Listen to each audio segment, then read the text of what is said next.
I want to play a clip for you from an interview I did with a Trump supporter a few months ago, and I want you to watch it now with the extra context we now have about the subject that me and this Trump supporter are talking about. And it's the political hit job by Republicans against President Joe Biden. We've learned about the key informant that started it all, him being indicted, and he was making it all up and getting it from potentially Russian intelligence. Absolutely bonkers. Then after watching this clip, I'll walk you through some major updates and interesting clips on that front. But first, again, let's start with a flashback to this conversation I had with a Trump supporter. The topic of his belief that Biden's corrupt, even though there's no evidence to that effect, came up. And here was the conversation. It's true. The top prosecutor in Ukraine, his name was Victor Shokin. I remember Victor Shokin. The entire international Western alliance group. That's not true. I heard that lie too. That lie too. I heard the lie too. It was a lie. It turned out to be all a lie. The incredible Republican witness, Devin Archer. You remember that? And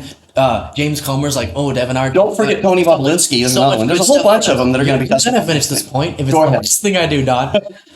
And so what Devin Archer testified to was, and what we've now found out through other reporting, is actually Burisma, the executive, they wanted Victor Shokin to stay in power. So Biden did something that was direct. You know why? Because Burisma, maybe they're kind of a little a little spin machine here. I'm spin. It's what you're doing. Go ahead. No, it's the spin on Burisma. The lies that we were told originally. No, the lie originally was that Biden did this to help Hunter. Because why would he? Why? No, you know what? I enjoy this because I haven't talked to somebody in a different universe in some time, and you are. You know that. Come on, Don. Are you saying that his bribery enterprise only started when he got to be vice president? He has a reputation. Where's the evidence of the bribe? He has a reputation of accepting bribes for decades. And no one cared that much because it wasn't that much money. A reputation in reputation. A reputation. Where? Who? What reputation? Yeah, okay. You don't want to... So with the update of the story yesterday that Alexander Smirnov, the informant who was a confidential human source, he started it all by going to the FBI and having this 1023 form created that accused Biden of being bribed, and all these stories that we've been hearing about from Republicans for some time now.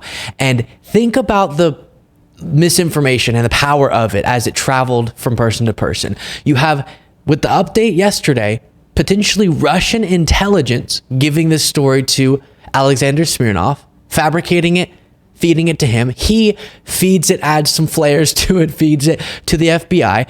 He also tells Republicans about this. Then Republicans take that, run with it, and convince right-wing media to take it seriously. Then right-wing media tells that guy that I talked to that it's this big deal, and he's completely convinced. And he thinks the conspiracy theory that is that Joe Biden wasn't bribed, when obviously it was a conspiracy theory that Joe Biden was. That is stunning. And Russia got exactly what they wanted. And as I talked about previously, the fact that that's where the story has gone, to an individual, Alexander Smirnov, admitting his links to Russian intelligence and saying they were feeding him part of this story, is stunning. A misinformation operation and a political hit job in every sense of the term. Now, I want to remind you, before getting into some new elements of this, of just how important this informant and this 1023 FBI form was to Republicans, because now they're trying to downplay it and say that had nothing to do with our investigation into Joe Biden. James Comer says he and his colleagues plan to drop a bombshell. It's going to be Judgment Day tomorrow for the White House. You have the confidential FBI informant who's basically saying that Joe Biden took $5 million from Burisma. The informant was a highly valued human source for the FBI. A trusted, highly credible informant. A trusted, confidential informant. They had a credible source, one of their good sources. Their most credible paid FBI informant. We have determined that whistleblower is extremely credible. The details come from an FBI informant who is very trusted. So you get the point. This was crucial. And when asked, people like Jim Jordan would say one of the most crucial and substantiated things that we have in terms of evidence is this 1023 form, is this confidential human source, Alexander Smirnov. At the time, they wouldn't say his name because it wasn't known. And now he's been indicted for making it up all along and receiving some of this information to then turn around and spit out from Russian intelligence. At least that's what he's claiming. So I'm trying not to rehash the entire story every time I go over this, but I do encourage you, if you haven't heard all the background on this nuts story, to go check out other videos on my channel. Now we get into what is truly a scandal, because the question has to be asked. As the investigators, James Comer, Jim Jordan, and others, Marjorie Taylor Greene, when did they know that this information was potential Russian disinformation? When did they know that this informant was making it up? Maybe they didn't. But the question has to be asked. They were the ones investigating all this. Did they never uncover how unsubstantiated and how ridiculous these claims were? Did they never uncover the connections that this Alexander Smirnov had?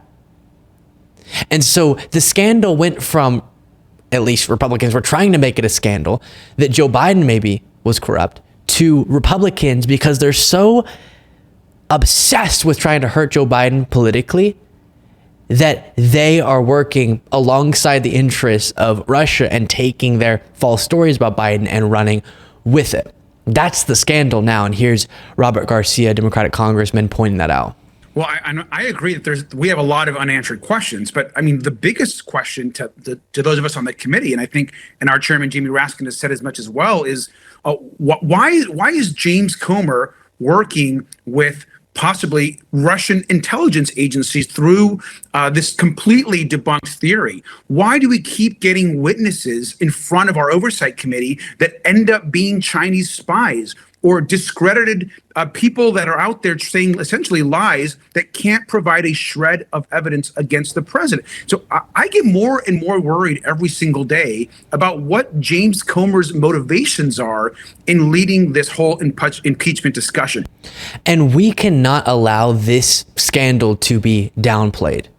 It is stunning that we now know Republicans have been basing their investigation off of and bolstering a false narrative that came from potentially Russian intelligence, and definitely from an informant that is anything but credible at this point, being indicted for fabricating this information to hurt Biden politically. Here's a Republican congressman asking similar questions. So James Comer and Jim Jordan, they knew that this was not corroborated information, yet they still went public with it, talked about it on television, used it to fuel these investigations regardless? That's what it appears. I certainly didn't have any evidence outside the statement itself that it was credible. And as a prosecutor for 25 years, Caitlin, I never went to the public until I could prove the reliability of a statement. And even then, the only public statement a prosecutor makes is the charging document. Let's see what the evidence is in this impeachment. That's, of course, Republican Congressman Ken Buck. You have Jessica Tarlov on Fox News saying it's really stunning watching Republicans' ability to humiliate themselves time and time again. But this is the path that they've chosen to take. And honestly, I'm surprised that they have this high of a threshold for humiliation.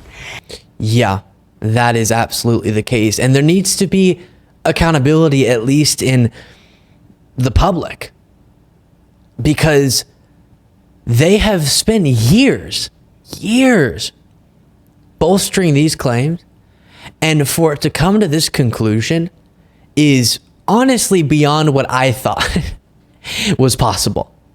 I mentioned yesterday that if a few months ago I had just speculated, oh, maybe this entire informant story is fabricated just to hurt Biden politically because he hates him, and maybe, get this, he's connected to Russian spies, that would seem like the copious, craziest liberal thing to say ever, and it's absolutely what's playing out here.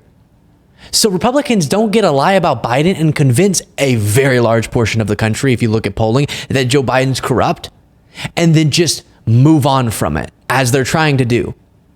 They have to be held accountable, at least in the court of public opinion. And then here is a bit of testimony from James Biden, Joe Biden's brother, they're still hauling him in front of the committee. Republicans are, because they're trying to keep this alive as best as they can, even though it's all falling apart. Mediaite reports, he said, I have had a 50-year career in a variety of business ventures. Joe Biden has never had any involvement or any direct or indirect financial interest in those activities. None. Obviously, we've known that. Because of my intimate knowledge of my brother's personal integrity and character, as well as my own strong ethics, I have always kept my professional life separate from our close personal relationship. It goes on from there. And actually, I do want to highlight this. Those who have said or thought otherwise were either mistaken, ill-informed, or flat out lying. Then you have Jared Moskowitz here on CNN. They're coming and saying, Wolf, that this doesn't change anything. You know why it doesn't change anything? Because it never had to be true. They don't care that it's true. They wanted it to be true so bad that they birthed it. Okay, they wanted to make this the Garden of Eden of the impeachment process into Joe Biden, this $5 million that there really was never any corroborating evidence. But the Russian intelligence wanted to find useful idiots in Congress. And you know what? The American people already know this. They found them. They put it out there, hundreds of interviews. They found the idiots. Indeed. Very well said there. So then the question has to be asked, why? Why are they doing this? Republicans, that is. Do you not have any patriotism, any loyalty to your country? Is there no bottom of the barrel for you? And the answer is apparently not. They'd rather hurt Biden politically than have any integrity, uphold themselves to any principles clearly. Again, being fed false stories through the grapevine from Russian intelligence. And why? Why are they so desperate to do that? Well, the answer is because they're trying to distract from something else. Here is Brian Tyler Cohen with Stephanie Rule breaking this down. These are tangible things, right? Junk fees, lower prescription drug prices, with the exception of the companies that put these fees upon us. It's not political. Everybody likes this. Why isn't it sinking in, or is it, and it's not enough to move the needle? I think part of the reason it's not sinking in is because there is a coordinated campaign to distract us from watching all this. I mean, you've been speaking about the fact that the Republicans in the House are so focused on this, what we now know is a Russian disinformation campaign to prove some non-existent, fraud between Joe and Hunter Biden. I mean, that is to distract the American people from the fact that what Biden is accomplishing in office is delivering tangible wins. I mean, legislatively, we have PACT Act, CHIPS Act, the American Rescue Plan, the infrastructure package, the gun safety law, the Inflation Reduction Act, canceling, almost $150 billion for 3.9 million borrowers and adding 14.5 million jobs. I mean, these are wins on top of wins. So the Republicans are desperate to make sure that we can't see this stuff. As I talked about yesterday, exactly correct there from Brian Tyler Cohen, but they're unwilling to do the hard work of governing and trying to get things done. And so instead, it has to be political stunts.